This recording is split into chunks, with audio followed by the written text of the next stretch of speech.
And once vaccines are more available to everyone, you could soon need proof of your COVID vaccination in order to travel or to even get into crowded places.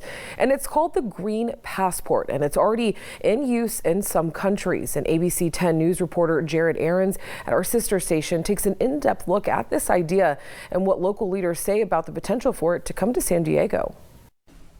The Green Passport is already widely used in Israel, where an app with a QR code like this is required to get into gyms, hotels, movie theaters, stadiums, restaurants, and more. Now, the European Union is considering a similar pass that would allow travel between member countries. There's nothing like it here in the U.S. yet, but it's already a hot topic across San Diego. I think it's great. Speaking at his news conference last week, Supervisor Chair Nathan Fletcher touted the idea of a green passport as both a way to help the county reopen and convince people to get their shots. A program like that, when we get to a day of plenty of vaccines, might help encourage or incentivize some folks to get vaccinated that otherwise, may not want to go through what they perceive as a hassle of getting vaccinated. It's a view shared by some business leaders who believe it can get life and the economy back to normal.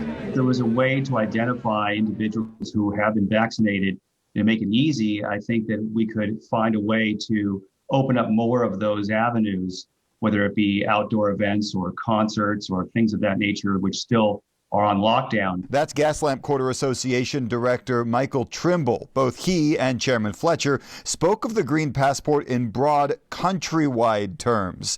Experts say a program like that would have to come from the federal government to make sure all states, counties, and cities are on the same page. But that's exactly why skeptics like SDSU's Dr. Corinne McDaniels-Davidson argue it won't happen. We have a very different culture here. We have a culture that's focused on individualism, and I think that kind of blanket policy might not fly here like it can fly in some of the more collectivist countries. The U.S. never came to consensus on mask mandates or shutdowns, so adding a green passport to reopen seems unlikely. Other critics point to ethical concerns as vaccine rollouts target certain age groups and workers, leaving others, particularly minorities, behind.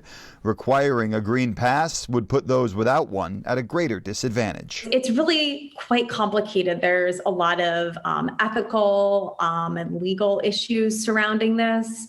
Up front, the concept seems really simple, but it's really more complex. The European Union plans to vote on their Green Pass program later this month, and several airlines are looking into the idea ahead of summer travel. But the WHO in February said that countries should not require proof of vaccination for travel, at least not until more people have the chance to get the vaccine. Jared Ahrens, ABC 10 News.